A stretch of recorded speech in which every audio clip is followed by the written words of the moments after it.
Welcome back to the Ink Sink. I am Annie.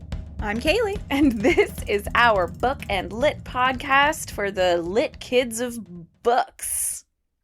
Literature. Books. I think that worked. I think that was cool. Great. I'm hip, actually. I think did that it. we really need to remind ourselves how hip I am. We cracked the code, Annie.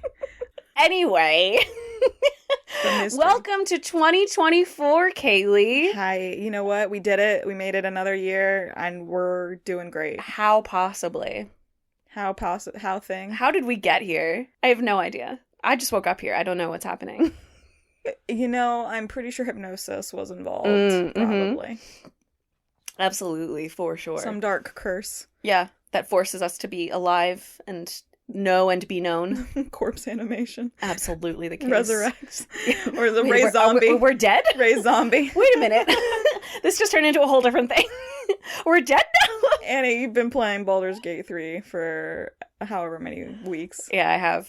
I've not done the necromancy stuff yet, though. Oh, okay. It's very involved, and I keep my necromancer far away from me because he's a weirdo. That's fair. He weirds me out. That's fair. He's weird. That's fair. I've just been killing dead stuff in everybody's favorite 10-year-old game, Skyrim. Oh, yes. I mean, kill those dead people for sure. They why are they even awake? Go back to sleep. They're just mad. You've been honestly, sitting here when I in get your woken crypt. up, I'm also mad, so. You've been sitting here in your crypt for however many thousands of years. Go back to sleep. I don't need you. You don't need me. I just want I'm to just steal your walking stuff. through. Yeah. You don't need this, Jewel. You're a skeleton. So Kaylee, anyway, today... let's get into what's going on. So this is our episode 1 of season 3 of the Ink Sink. Kaylee, we started this in 2020 as a school project of mine, and you have very gamely kept on even long after school has ended. I have love and friendship, and I enjoy learning things, so this is wonderful. It gives me, like, some direction in my, like, endless screaming into the void, so. Good! You know what? I'm happy, and I love that for us. Why am I saying that so much today? Just doom scrolling is not as satisfying as actively having a purpose. At shouting into the void about the doom that we're seeing. Yeah, absolutely. It sucks, but it's here. We have upped our subscriber count by multiples. Yes, we have. Which is awesome across all of our platforms. Huge shout out. Thank you all for listening on Spotify and YouTube and subscribing on our Substack. And I assume Apple Podcasts, they don't give me a lot of information, but thank you for listening there. For those of you that do, that's so awesome. Thank you so much. And if you are just coming to our podcast now, welcome. This is season 3. And this is a good episode to start on, honestly. Yeah. Because we're going to do kind of an overview a bit of what season 2 was. Yeah, we're going to talk about some of our favorite stories from season 2, and then talk about some of the things that we missed, some of the things that we loved, some of the things that we hated. So this is going to be a really good one. Yeah. You ready to get into it? I am. Let's do it. Yeah. I actually did my list chronologically, so I have some of the oldest articles from 2023 at the top of my list. So when Susan Meachin posted JK, I'm not actually unalived. Oh gosh, yes. That was what a time to be a person. That just jumped out at me when I was like looking for what was one of the weirdest things I wanted to talk to. Give us the cliff notes for people who were not paying attention or who just tuned out of that bullshit. Sure. So there's an indie romance author, Susan Meachin, who apparently on her account, like, somebody came on and said, I'm her relative, she has passed away. And then everybody sort of banded together, her fans, they got her last book edited and published, they sent in money for her funeral. Like, it was a lot of crowdsourcing coming together. Friends were very sad. Then there was silence for, I think, 2 years. It was crazy because, like, it was one of those moments where you're like, this is the good promise of the internet. Like, that people come together, we have fans and friends and people who don't even know each other pulling together to do this one good thing. And it was one of those things where you're just like, this is really heartwarming and wonderful. And then this is why we can't have nice things, because then she was just like, actually, I'm still alive. Yeah. And the only explanation shared, and I mean this very clearly, like, I hadn't seen any updates about this, like, my family did what they thought was best. People were like, that's nice. What happened to all the money that we sent and all of the things that we did and all, any of that? And big fat nothing. Yeah. So people sometimes just don't want to be generous because they've been burned before. Yeah. And it's hard to really say anything to that because you've been burned before. I get it. People are liars. And it was a real burn, too. They were like, hey, what happened to all of our money? Friends, too. Yeah. And she was like, screw you for asking about the money. I was dead. How dare you? And they're like, you weren't dead. We didn't ask until you weren't dead is the thing. Yeah, like when you were dead, it was fine, but now you're not. And that's weird and a little gross and exploitative. Oh, so gross. So gross. Oh my God. That was so insane. You were right. I totally forgot about that. That started us off. When was that? In January? That was that was January 6th. Oh my God. Yes. Kicked the new year off. Yeah. In a way. Absolutely. In a way. Heck yes. Oh my God. Go. You give me one of your articles that you want. Oh, yes. Sorry. I can give you another one, but I will say that the biggest thing that we were covering over the year was the book ban situation. Yeah. So we saw a bunch of states saying these books are not allowed in schools, and then predominantly, the books that they picked to say these aren't allowed in schools were books about LGBTQ history, LGBTQ people, LGBTQ concepts, and then African American history, African American people, African American concepts. It's so transparently targeted. It was transparently targeted, and then a lot of it was very veiled. One of the big proponents of this was the Moms for Liberty union, and they were saying, "Oh, we're trying to keep porn out of schools." Which is why they banned the Bible. Yes. So of course, in one of these cases, there was a school system that was like, okay, and decided to do malicious compliance, take these people at their word, and take out any books with references to sex, and they took out the Bible because they're like, hey, guess what? It has sex. References to sex abound. Sexy sex. Like, not just references, like, and then they bone, but, like, lurid and graphic descriptions of people, like, being sexy at each other. Yes, and sometimes non-consensually. And it was like, this is one of those things where you have to consider the fact that people are going to do what you tell them to do, but not in a way that you want them to do it, because then the Moms for Liberty were like, no!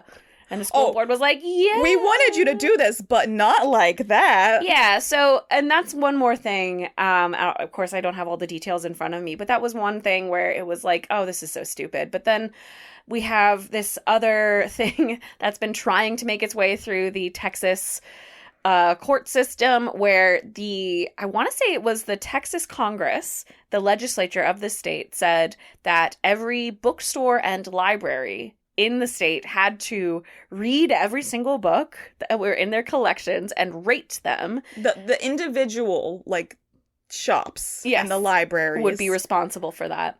And we've gone on record saying that we don't hate the idea of book ratings. Movies have ratings, video games have ratings, music has ratings. Like, they're not offensive to us. Tool to leverage. But it's something that the publisher should be doing. It should absolutely not be similar to movies. Exactly. It's something that the publishers do. And you can't just tell your average bookstore, your average indie bookstore, which has maybe 2 employees, to read every single of the thousands of books. It would be a burden for Amazon. It would be a burden for Barnes & Noble, for Books A Million, any major company, let alone a small business or the library who's paid for by your tax dollars. Yeah, and that's something that always comes up is like, well, shouldn't they have read every book in their store anyway? No! Are you absolutely insane? People have different special interests for a reason, you monster. So in my house, just in this room that we are in right now, which has several shelves, there is a bookshelf that is entirely my husband's books that he has purchased for himself, and I don't think he's even read all of the books on this shelf. He just liked the vibe, or he liked the idea, or he likes the author. Yeah, he hasn't read them all. He couldn't rate all of these, and he has, honestly, like, probably the ones that he has read, he wouldn't be able to remember well enough of, like, specific ratings things. We have come across this multiple times when I've recommended books to people, and I think it's burned us in the past, like me trying to recommend something to you, but specifically, like, I would recommend a book, something to some of my friends. My mom just had romance novels in the house, and so, like, I got really good at skimming any of the Sex saucy scenes, yeah. stuff, just for important dialogue that might come up later if Right. they're doing like a playful interrogate. Guys, Right, it wasn't, gotcha. don't only leave romance novels in the house if you've got a bibliophile kid. Like, I'm just gonna put that out there. I don't recommend that, but that's what happened. So, like, that's how my brain works. I toss that stuff a lot. Yeah. And so, like, when I'm recommending stuff, I'm like, oh, I really like this, or this. And then and they're like, oh, well, is there any, like, whatever, like, sex or things that I don't like? And I'm like, well, I don't remember. But, like, also, I don't think so. No, I don't remember that. Because it never stayed in your brain. It's gone. 'Cause you didn't it's read already that part. gone. I don't care about it. Yeah. And I filtered it for important details and Right. then disposed of it. And you're not the weirdest human on planet Earth. So, like, presumably 1 or 2 bookstore employees are similar. Probably. Like, they would also not be able to tell you exactly if there was, like, some specific arbitrary rating system if And how every are they single also book gonna fell do into that and do their job. Yes. Anyway. One of the reasons that people don't like reading is because it takes longer than watching a movie. Go Like, figure. yeah, it would take a while for someone to read every single book in any given building. Certainly, in just my house, we have these 2 bookshelves right here. It would take over a year, probably Easily. 2 or 3 or 4 or Easily. 5, to read all of these books and critically analyze whether or It not would they take longer had than that to critically analyze them, Yeah. for sure. to figure out if they had any of these arbitrary markers of books that aren't okay. And then in what if quotes. it's, and how do you objectively define? Exactly. You would need that. Anyway, so Right. long story short, Yeah. this was in the Texas system. It was HB 600, now known as the Reader Act. Mhm. It was passed and then immediately challenged. The Yes. challenge was upheld, and then there was a stay as somebody said, actually, no, it shouldn't be challenged Right. because we don't like that Yeah. it's not in place. And then there was an injunction against the stay, which I believe was just upheld. And they just There's a whole upheld the thing stay. going. Texas is not okay right now, everybody. They're struggling. So anyway, that is a new thing that we just found out actually this year. Yes. So a judge upheld the stay. And basically in the Fifth Circuit, I want to say, I have it in my notes, but essentially the judge said, first off, it's a totally legitimate stay. It should be upheld. Bookstores don't have to do this. Libraries don't have to do this. And when, this actually goes to be reviewed ultimately, it's probably going to be struck down as unconstitutional and causing undue financial burden because, again, of all of the things that Annie and I just said. Yeah. Like, there's just, anyway, so that's heartening. That is It hopeful. is. We're hoping to hear, ultimately that it was struck down. Yeah. It's an optimistic thing that happened. So that's... So my next one was... Are you ready? Yeah. This was also January 7th. Oh, good. Spine collector Filippo Bernardini pleads guilty and then avoids jail time but still faces $80,000 in fines and deportation to Italy or the UK, whoever will take him. Oh my God. Can I tell you, this was one of the main reasons that I wanted to start this podcast is I wanted to I talk really to wanted somebody to about this. throwback. I like really wanted to make sure we talked about this. I needed to talk to someone about this and no one understood what I was talking about. And they're like, remembered. wait, what database email? I don't understand. I'm like, So I made Kaylee research it Social and talk about it engineering. with me. Yep, it was great. It was very funny. It was very funny. Oh my God, yes. you know what? We really should write the screenplay. Oh God, and A make better him cooler. screenplay. Yes. A better screenplay. So Filippo Bernardini was stealing unpublished book manuscripts, and he didn't have any rhyme or reason for it, which is why it was so hard to catch him, because he was going after indie stories, poetry, academic stuff, and he was also going after blockbuster fiction, things in big series. And so people were like, who the hell is this person? It was a known thing in the industry that someone was trying to steal unpublished book manuscripts by essentially impersonating real publishing workers and using essentially phishing scams to get their information and then steal these manuscripts. Apparently just because he wanted to read them. Yeah, no, he just wanted to feel close to the author, which is fine up until he started getting rude. He broke the law, but he didn't really hurt anybody, so we weren't super mad about that part. But then he was really mean to a bunch of interns, and that was when we turned on him and we were like, listen, motherfucker, don't be a jerk. Yep. Steal Sad. things, but be nice about it. Yeah, there's no need for any, and it's not like the person that he was rude to was even like super rude back. They're just like, I know you're not my boss. Yeah. Or you're not this person. Yeah. And he was just, then he started cursing. He was like, being no, mean. it is. And they're like, no, you wouldn't be polite to me. Yeah, right. And that's God. when he was rude. Yeah. But like at that point, Ugh. Anyway, so that's the thing that happened. The thing finally closed. Yes, that's another thing I feel like we, having been raised on good fiction and thrillers, like we love the gentleman thief. We don't want a jerk out here Don't breaking the law. Don't be an asshole. If you're gonna be like a cool, sophisticated crime, which this was very sophisticated. Yeah. Don't be why do you also have to be a jerk? Like, I feel like you don't need to be. No. Anyway. Sir. Anyway, so he got deported. The FBI finally jumped in because he stole a senator's book or something. And then... Or they just finally badgered them enough. It was something like that. This had been going on for like 5 years. They've been contacting the FBI a lot, and they're like, nothing's happened though. Right, there's no money being exchanged. Demonstrated like harm. Yeah. Which was the issue. And then finally, I guess they were just really tired of passing that particular phone call around the office. I guess. So they finally caught him. The FBI finally got him. And because there was no money exchange and no actual harm, the publishing industry was like, I mean, if he stops, we don't care. He just super needs mad. To stop. And so he had an $80,000 fine, and they deported him to, where was it? No, it doesn't even, like, I looked up to try to follow up on this. There's no follow-ups. It was just, like, Italy or the UK. Like, they're still trying to figure out who was willing to take him at that time. And I couldn't find any articles, like, afterwards saying what happened. I love that. They're like, we don't want him. Yeah. He's a book thief. How dare you? Apparently, the greatest of harm. They dubbed him, what was it? A Vulture article dubbed him the Spine Collector. And we were so mad about that because he does not deserve that name. That is such a cool name. It is a cool name. Ugh, I think we just need to like one step to the left this, write a cool screenplay with a better anti-hero or protagonist. Yes. It'll be great. My next one was the rise of AI and the fall of the next-gen online news sources. So I don't know if you know about this. The Messenger, which was an online news source, which got a lot of buzz when it was first created because it was like, we're going to do online news correctly. We're going to pay all of our journalists. We're going to get expensive journalists on expensive beats, and we're going to do everything that people want from essentially online news. And they folded as of a week ago, which is really sad. Jezebel folded, BuzzFeed News, Vice went down. It was kind of a bad year for these kind of millennial focused online news outlets.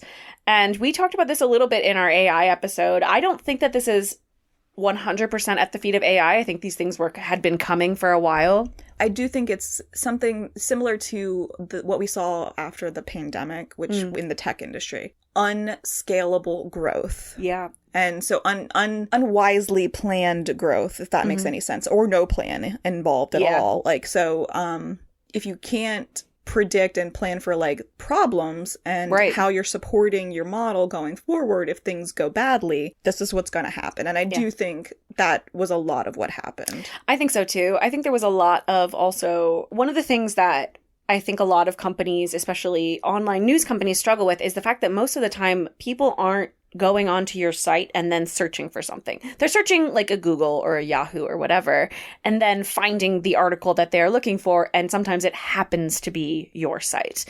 And I think that that's really an unsustainable way to go. And that's one of the things that like we struggle with as a podcast too, is like finding or getting to people who want to listen to our podcast is different than getting to people who want to listen to a podcast about the topics that we happen to be covering. And that's just like stumbling onto us. And it's really tough because how do you overcome that? And I think that a lot of people who invested a ton of money as, you know, these kind of techie startups being like, we're going to disrupt news, we're looking at people like the New York Times, who have a big paywall, or the Washington Post, which still has a huge print circulation, and saying, oh, we can do better than that because we can cut some of those costs. And you can't really, because the real big expense, and I think that these people are finding that, is the journalists themselves, because good journalism is fucking difficult. And it's also time-consuming. Yeah, time-consuming and expensive. I mean, there's a reason that journalists at the New York Times, well, the ones who are based in New York, are making six figures. But in the meantime, the New York Times has been making record profits and having record valuations over the past several years, including last year. It's on to new highs as of right now, or its stock prices anyway. Not that that's generally, but it's a pretty good metric of how people feel about the New York Times, which is generally positive. So it's one of those things where we are seeing a new media landscape being born right now. And I think that one of the other things that we're seeing is part of that is AI. And we've talked a lot about that. And another thing that I think some of these tech companies, these techie news companies weren't paying attention to was they were optimizing themselves for that search engine algorithm. And AI is absolutely changing that search engine algorithm, because a lot of people are searching for something and seeing, the auto-generated AI answer, and then they'll be like, okay, I'm done. I don't need to see listicle or a 50,000 word explainer on this thing. I've got the 2-sentence answer that I was actually looking for. I didn't have to read all the way down 7 paragraphs in. Yep, exactly. And again, we talk about this all the time. When I'm doing research on something, I will absolutely go to the last possible page of Google when it's like, there are no more results except for gibberish. Are you sure you want to keep going? But most people won't. Most people just want an easy answer to a question, and they're not going to go down and double check sources and double check like where stuff is coming from and dates and things like that. They just want an easy answer, which is totally reasonable. But these companies were not set up to give them that. So I think that as we are seeing this new era for news, we're also seeing a new era for just knowledge in general, knowledge dissipation. I don't know where that's going to go, but I think that it's really fascinating. This is the first, I would say, big media disruption change that I have actually been conscious for. So I am truly genuinely fascinated at what's going on right now. 100%, because we're not that we weren't around and for the last, obviously, 30-ish years, give or take, but paying active attention now, we're I don't want to say less exhausted, because that's not true, but thoughtful enough to be aware of and specifically dialed in as all of this happens. So we get to see what's happening, and we're paying attention. We're processing, as things are changing. So I'm going to piggyback off of your AI topic, and my one of the articles that I was going to bring up for my other favorite article, or another favorite article over the year, was the publishers using AI to upend book recommendations and crawling through and finding older books, public domain books, books that hadn't, backlist books that maybe hadn't gotten as much attention at the time because, for whatever reason, but might actually be really interesting to people. I thought that was actually really cool use of AI and showcases ways in which the industry is being upended. Yeah. In a positive way. Yeah, it's fascinating. We read that. I want to say that article that we talked about, or that I sent to you, was a thinly veiled PR thing, but about a genuine idea. Actual thing that... And I think that that's true. A lot of times publishers don't pay attention to books that had come out years ago and then hadn't had any big marketing push or hadn't had a viral hit. So they just kind of been sitting there in, a warehouse or whatever, or on a drive or whatever. I think that's really cool. I think that one of the things that AI probably is very good at is marketing. And I think that hopefully we see it being used for good in this case. Absolutely. 100%. What was your other article? I have so many more. Sure. Keep going. Let's do it. Let's see. I thought this was kind of interesting. So this is just something. So the actual note itself is more just, I wanted to, just as a discussion point, because there's been a lot of fear and frustration as different job cuts have come through. Actually speaking, as far as it goes, the publishing industry is probably right now, even with the job cuts that have happened, from what I can tell from from United States statistics anyway, from what the government can track. So publishing is actually part of the information statistics that they have for their census. I have a link that you can review that kind of summarizes this. Okay. It's actually up. Oh. Since it's up about as high as it's been, or roughly in the last, I want to say 15 years. It's about there again. So, I mean, it's, yes, I think we keep in mind that not to say that the news does this, but the news does tend to sometimes, when, something that is, objectively bad, which is a job cut, happens, to focus on that as a portent of doom. But this, actually looking at the figures, it does seem that, generally speaking, at least percentage-wise, job cuts are not actually, it's not as bad as maybe we are being Sure. portrayed to see. The long-term trend is still up, but the short-term trend is down. So hopefully there are places for these latest layoff peoples to go. Layoff peoples. People who have been laid off. Yes. To go. Yeah. So this was specifically, it was in relation to one of Bloomberg's posts that they were like, they had fired some people, but they were going to hire 1,000 more or something. So there's no real easy way to track whether Bloomberg actually, put up. But like, generally speaking, the industry recovers very quickly. And a lot of the time, just in general, you'll find that something like we had discussed, unscalable growth, and they'll be testing things out. And then, so that's not great for the people involved, but... So anyway, I just thought that was interesting, and I just wanted to bring it up. So I did some in-depth research just to get to that confirmation, because the statistics are confusing, and I had to go to the website for the government, and I don't love doing that. But they had numbers. They had numbers for me. They had figures and graphs. Yeah. So. Love that. They're so nice in that way. I appreciate them. But what about you, Annie? The next thing I wanted to talk about was libraries and librarians. Yeah. So one of the things I think that has become much more publicly spoken about this year is how much librarians have to do. It's not just, standing behind a circulation desk, checking out books. A lot of the time it's organizing programming, creating spaces for individual people or groups of people, or, sometimes buying books. Sometimes getting rid of books, organizing collections, creating collections. My library specifically has a monthly small business counseling thing that a librarian had to go out and get people to commit to and schedule and get people in and doing their thing. So librarians do a lot, and also it is a free public space, which means that it has all of the problems that any other free public space will have. They are probably, I would say, as much, if not more, on the front lines of the drug crisis right now, and the homelessness crisis right now than many other public places, because they don't turn people away unless they're being a nuisance. So if someone's just sleeping in the library, they're like, yeah, okay. For now, it's fine. As long as they're not creating a problem or taking up space where another patron needs to be sitting, or if they are taking up space in a crowded room where maybe disabled people aren't able to sit, then they'll be like, can you move? But I didn't know this, and I was reading up on this. Apparently, a lot of homeless shelters will kick you out during the day. Yeah. So homeless people don't actually have anywhere to go most of the time during the day. So a lot of them will go to the library because it is a free public space and there's a roof over their heads. And I was like, that makes a ton of sense. Maybe it's just me being dumb, not realizing that before, but I was so happy to see that made sense. And I am on a big subreddit of librarians, and they talk about this all the time. They're like, yeah, if it's a huge problem, sometimes we'll call social services or something like that. But usually, if the guy's sleeping, he's sleeping. It's not like he's doing anything bad. You know what I mean?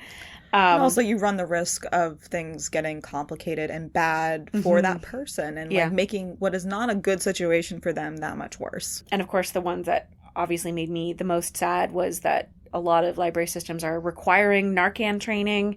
So if anyone overdoses on specifically opiates in the library, they can come in and help. And the fact that they needed to do that is so sad and emblematic of the opiate crisis in this country. And I was really sad to hear that. Fortunately, as more attention gets on this topic, hopefully there will be more funding maybe. And support. And I think, to be fair, I've seen that conversation about librarians taking on more and more of our social responsibilities in that space over the last few years. So I think I'm really glad that it's continued to be a more and more spoken of topic. It's in the medical community. It's in that space. And I think and obviously we see it sometimes a bit, but I think we're seeing it more and more outside of that space, which it needs to be. It needs to be something that we're all aware of, because it is an issue. Agreed. So. And I think that another thing that we kind of gloss over, but one of the biggest group of readers is kids, and a lot of kids go to libraries as their default after school care.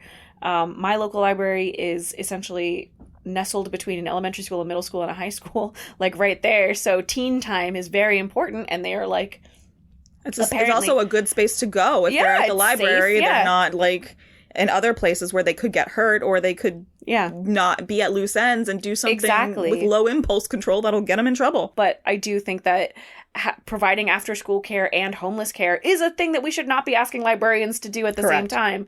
But it is a thing that they are doing, and honestly doing well at the moment. So shout out to every librarian in existence. 100%. Especially also having to deal with these book bans and people coming through and acting like it's totally okay for them to throw a tantrum in the middle of the public library. If you have not reserved a soapbox with that librarian, take your soapbox and leave. That's right. Go away. Right, why don't you do one more, and then we'll move on to our favorite books of the year. Absolutely. So I actually just want to give a shout out. Dolly expanded her imagination library. Yes, again. Dolly. So she added Alabama and Washington to her states. That's right. And I just want to continue to shout out to Dolly Parton for being just a stellar human being who really does her best to live her morals and support literacy and generosity of spirit.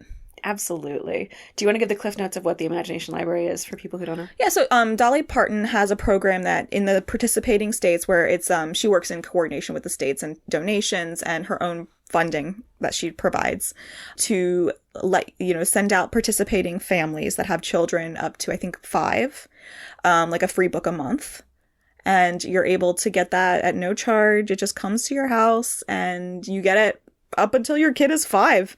It's just such a wonderful program to help engage with your kids, because reading with your kid is another great way to bond with your kid.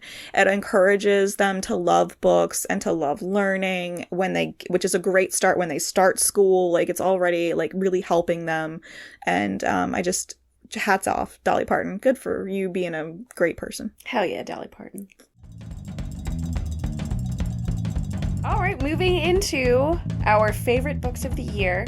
So we did this last year, so I'm going to give a quick overview. We are not talking about the favorite books released this year. We're talking about our favorite books that we read this year, or in the past year of season 2, so 2023, basically. Do you want me to start? Do you want to start? I will let you start. Okay. Well, Kaylee, you're going to really like mine. We're going to do top 2. Perfect. One of my top ones of this year was Swordheart by T. Kingfisher, which is the story of a widow. She lives in a fantasy world. It's a fantasy, play. I don't know what you would call that. High fantasy, I guess? Is that what that's called? Yeah, there's magic. There's gods and stuff. They're just off camera. Yeah. It's a bit low fantasy, except for one really high fantasy part where they just go into like a pocket realm. Yep. And then they're like, and then we're done with that. And they're like, wasn't that weird? And she's like, let's not talk about it. Yep. That was really weird. Absolutely. It's very funny. This widow who has been essentially kidnapped by her own family because she's coming into some money and they want her money, finds a magic sword and hijinks ensue. And the sword falls in love with her. The sword is a man. There's no way to describe that without making it sound super fucking weird. But the sword is a man, and the man falls in love with the woman, but he's a sword, so she deals with that, ? It works out. Anyway, I have to say I absolutely loved that book. Thank you so much for finally making me read it. Yes, you're so welcome. I'm so glad that you finally read it. I was just chomping at the bit. I recommended that to our friend Barb as well, because I know she'll love it. Oh, I absolutely. It's right up her alley. My sister-in-law, Holly, is also a huge T. Kingfisher fan. Thanks for listening, Holly. And she was like, oh my god, you guys are talking about T. Kingfisher, I don't know, a while ago when I saw her. And she's like, I love those books. They're great. 10 out of 10. That was probably my favorite book that I read this year. I don't know when it was released, but I read it this year and it was fantastic. Awesome. I'm so glad. So mine kind of fulfills the top 2 because it's actually 3 books. Kaylee, that's cheating. I'm sorry. You can talk about one. I will talk about the first one then, I guess, which is fine because it's all the same title. So this is someone just did a fantastic book series that I literally read cover to cover. I read all of them. I'm not this unspecified number of books that I'm talking about right now. I mean, it's definitely only one. While I was on Thanksgiving travels with my husband. Beware of Chicken. Beware of Chicken. It was very heartwarming, but also hilarious. And so Uh-huh. like I just kept narrating things that were happening to Alex. Oh, So that's like the best. specifically, but then I'd also give him the overall recap. And Uh-huh. so like he also wants to read them now. So I'm getting physical. I bought the books and I'm Uh-huh. getting physical copies. Like I think you can request them to be printed.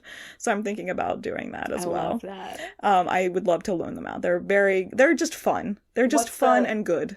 What's the story? I'm a plot person. You gotta give me No, a plot. that's fair.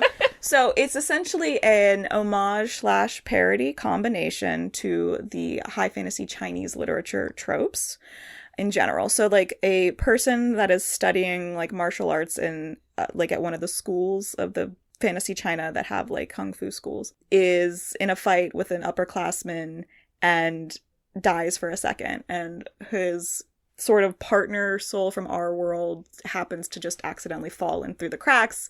They wake up together, and so the main, like, our person is just like, nope, I need to leave. I can't be at this school. I just want to be a farmer. I don't want to be a high fantasy warrior person. And so he just leaves. There's a way to do it, so he does it. And then he just goes and he's like, where's the like weakest, nicest place with the least amount of nonsense?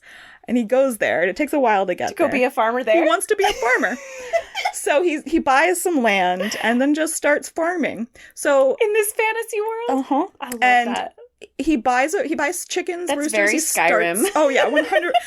It gets better because a lot of the tropes still happen, but they don't happen to him per se. Like Oh my he God. becomes the hidden old master, even though he's literally just like 20. I love that. His rooster becomes like the focus. He's like his first disciple, Rooster. It's so good, Annie. I can't describe. I don't want I to love spoil it. it. You have to read it. It's just a charming, lighthearted. It will make you feel good. Okay. Even not, and it's not all great. Like there are some bad things that happen, Of but course. they are overcome, and you're And you moving skipped those, so you don't forward. remember that. Actually, no, those stuck with me because Okay. it was good. They came together as a Okay. family, and like they Aw. defeated bad things together, and they overcame things. It was wonderful. Mm-hmm. So I love the unspecified number of those books. You can count that as your one book, and then you have to give us another book that's I have not to one of think those. because I was not prepared because I had three. I had three, Annie. Kaylee, you are a cheating cheater. I am a cheating cheater. You're right. I'm sure I've read. I'm just going through right now and trying to figure it out. But Yeah. anyway, what's your second one? It was difficult. It was a tie for me. So I'm just going to talk about one. But I am going to do an honorable mention at the end. My second book of the year is another fantasy, but it is a retelling of the Iliad. It is called The Song of Achilles by Madeline Miller. And it is so good. I cried. I laughed. I loved. I cried more. It is it's a retelling of the story of the Iliad from the perspective of Patroclus, who is in the Iliad. He is kind of vaguely defined as Achilles' companion. In certain interpretations, it's his cousin. In certain interpretations, it's his manservant. In this, it is his companion and his lover. And they train together and laugh together and go to war together. And you cried a lot at the end. I cried so much. So it's not a spoiler. Obviously, the Iliad is like one of the oldest stories. Also, this particular version has been out for a bit, I'm pretty sure. Oh my God, speaking of, this is totally unrelated. There was a post on a subreddit, I think it was just Our Books, and they were like, it was like, spoiler, but the title was, I just read the Epic of Gilgamesh, and then it was like, I have some questions about it, and it was like, someone was like, you put a spoiler on the oldest known piece of fiction of humanity. We found something older, but that was like last month. Yeah, right. I love that they put a spoiler, and then the Bless first comment their is, heart. you put a spoiler tag on this? What if somebody hasn't read? No, look, Yeah, 2 right. days and it's done. It's fine. That's pretty funny. That was very genuinely sweet of that person. It was very sweet. Anyway, totally unrelated. Back to the Song of Achilles. So this isn't a spoiler because obviously the Iliad is something that we all have to deal with, or at least all in the American school system have to deal with in high school. Yeah, so Patroclus and Achilles do die at the end, and they are buried together as Achilles requested. And it's like the sweetest, most beautiful thing. Oh my God, it's so good. So I will say, like, one of the things that they do talk about in the Iliad is that there is a prophecy that says that at the end of the Trojan War, Achilles will die. And Achilles has throughout this, and also, the Trojan War takes like 10 years. And Odysseus realizes that Achilles is just being like, I don't want to die. So as long as we just don't finish the war, I'm not going to die and I can live here with my boyfriend on a beach with some friends. That's fine by me. Sounds like a party. Yeah, right. Achilles is like trying to, I mean, obviously I'm totally paraphrasing and this is like one small scene in the book. He wasn't just finger gunning at Odysseus the whole time. Oh, damn it. Funny enough. And then Odysseus comes and he's like, listen, bro, we gotta make this stop. And Achilles is like, fucking make me. And then things happen. Patroclus dons Achilles' armor. Hector kills Patroclus. And Achilles rages. He kills a god on the way to go kill Hector. Hector dies super horribly. It is so sad. And then Patroclus's ghost lingers until their ashes can be buried together. I cried so hard. This is a trigger warning. I cried so hard. I will say, trigger warning, there is some non-consensual sex, but it's more non-consensual in that we have just been married, we know neither of us likes each other, but we're going to do this kind of thing. So they both consent intellectually, if not enthusiastically. So gray area. There's obviously a lot of death and destruction as well. Some violence, obviously tons of violence in Song of Achilles. It's not all fluff and fluff, but my God, the fluff will make you fall in love with this baby child monster who is 20 by the end. But you always, because you meet him when he's like 8, and you just fall in love with that child that he was, and he falls in love with Achilles, with the child essentially that he was, and they've just been together forever, and they love each other so much, and it's like, I cried. Anyway, honorable mention for a book called All We Can Save, which is essays about the climate crisis and how women have and can and will do more to save the world. Absolutely. That's a good one. Mine are all just fiction. I don't... Well, I mean, I did 2 fiction. You did. I did 2 fantasy specifically, so... That's a good point. All right, go for it. My top second out of 4. Camp Damascus. Oh, good. Yes. Camp Damascus. I was thinking about, that was this year, right? That was this year, yeah. That just passed, yeah. Such a great... Oh, I don't love even, sci-fi or horror or anything. And it wasn't really sci-fi, I should say. So I don't love horror. But it was so good, and I loved the main character, and I loved her relationship that she reclaimed, and... the friendships that she made, and I'm so interested for book 2. There has to be. It's clearly set up for a sequel, so I'm really excited. I didn't see how it did after it released. Did you? Do you know how I didn't look. I'm hoping. Let's look. I'm gonna look. That's a good question. We should look. Yeah, for sure. You can hear more about that in our ARC episode. Right. While Annie's looking, my honorable mention is an older title that I finally purchased, which is A Guide to Troubled Birds. Yeah. Which was, it's a thing. It's sure a thing, but it was bound as a book. I enjoyed that. It was very interesting. I really actually liked the intersection between the various sorts of media. So it was, you've seen some of the memes online of the bird looking at you, and it's a paintings of birds, and at least one of them's the risk I took was calculated, but man, am I bad at math. So it's basically those pictures. That was where those memes originated from. And then there's also short microfiction, basically, or short stories, depending on how long it is, mostly microfiction, that is similar or based off of or following immediately from those pictures. That's right. Very, very neat. I really enjoyed that collection.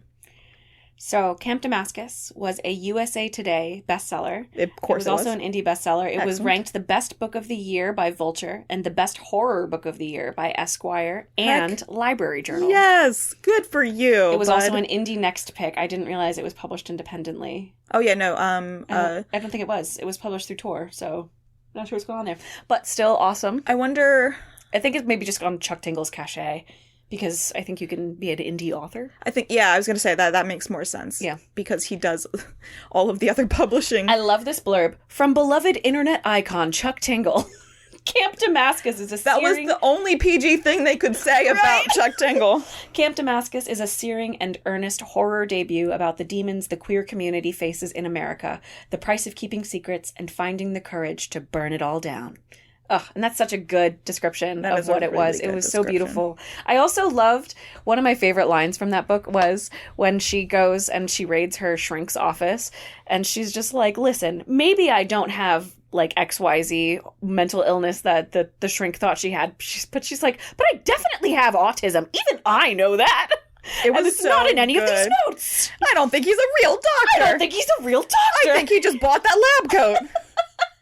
That's Basically, what that scene yeah, was. It was 100. so oh my goodness. good. Oh my god, it was fantastic. It was pretty great.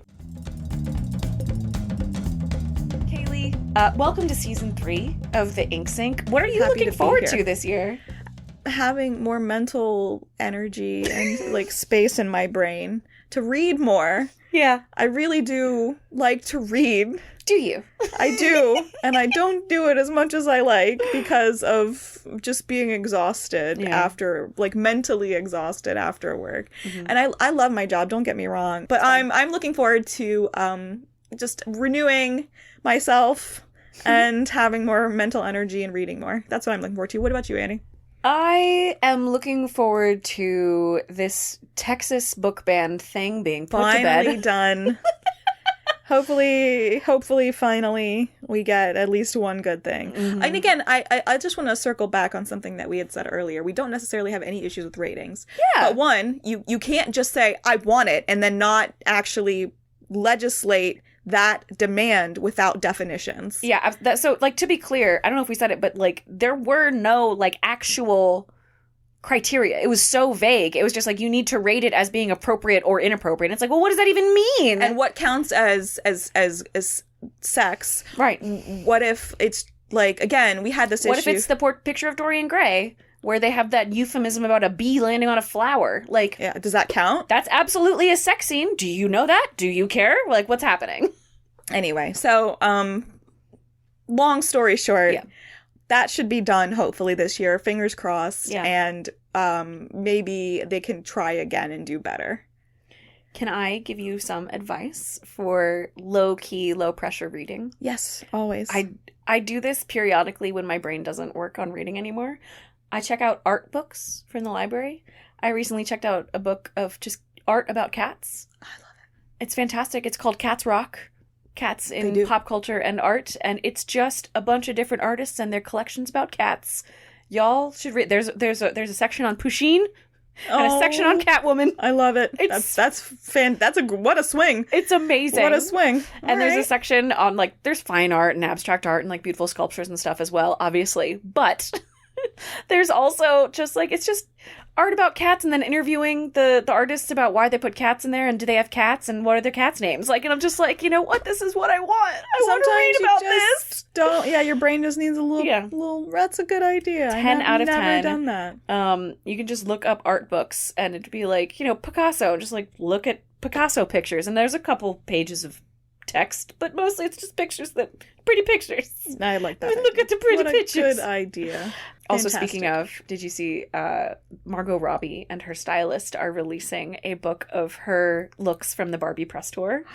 I'm so excited. Did not. I am pumped. I would am gonna love get that the I'm second it gets to the absolutely library. 100%. Yes, 100%. Oh man, this is something that's just depressing. Take this out later, but did you see the wins from the award ceremony the other day? No. Yeah, Ken won best Song? something like that, yeah. Oh. It's There was... Critics' Choice Awards. Oh, Critics' Choice. Awards. Okay. Well, fuck the critics, you know what I mean? Yeah, I was like, are you you did that. That happened. Yeah. It won, not even like supporting song, like whatever. It was the Best song. best song written for visual media. Was there a Disney movie this year? Was there just not a Disney There movie wasn't a this year? Disney movie, and 'Cause- apparently they didn't hear Billie Eilish's song from that movie also, which was so good I haven't watched the movie yet. and so moving. I want to watch the movie before I listen to the soundtrack. You should. Because It's I'm weird like that. I really Read the book liked before it. you watch the movie. Watch the movie before you listen to the soundtrack, and then just listen to the soundtrack on repeat. I do it differently. How do you do it? If there's a movie, I watch the movie first because typically, consistently, the book is better, Uh-huh. and I'm less mad by going to do it in this order. Ooh, that's a good point. Yeah, so you're not just like, oh, they left all this stuff out. You're just like, that was a good movie. Now I'm going to go read the book, and that's going to be good, too. And it's going to be even better. Yeah. And it's just going to be just improving my whole day. There you go. It's just how... That's probably good. You're probably better at this than I am. I don't know about that, but I've just gotten better at making sure my brain is I've filtered out some of my triggers for making my brain unhappy. Smart. That's what adulthood's all about. Don't let the world bring you low. Agreed. That's a good coda. Don't let the world bring you low? Yeah, like if you figure... You stealing my coda for your Kaylee coda? No, get your own Kaylee coda. She's a cheating cheater, everybody. Oh my God, this is an Annie coda episode. All right, I'll take it. Don't let the world bring you low. Yeah. Figure out what makes you happy and take it. That was a good one, Annie. Thank you for listening to the Ink Sync. You can follow us wherever you get your podcasts. You can follow us wherever you get your social medias, as long as your social medias are on Facebook, Instagram, and Pinterest.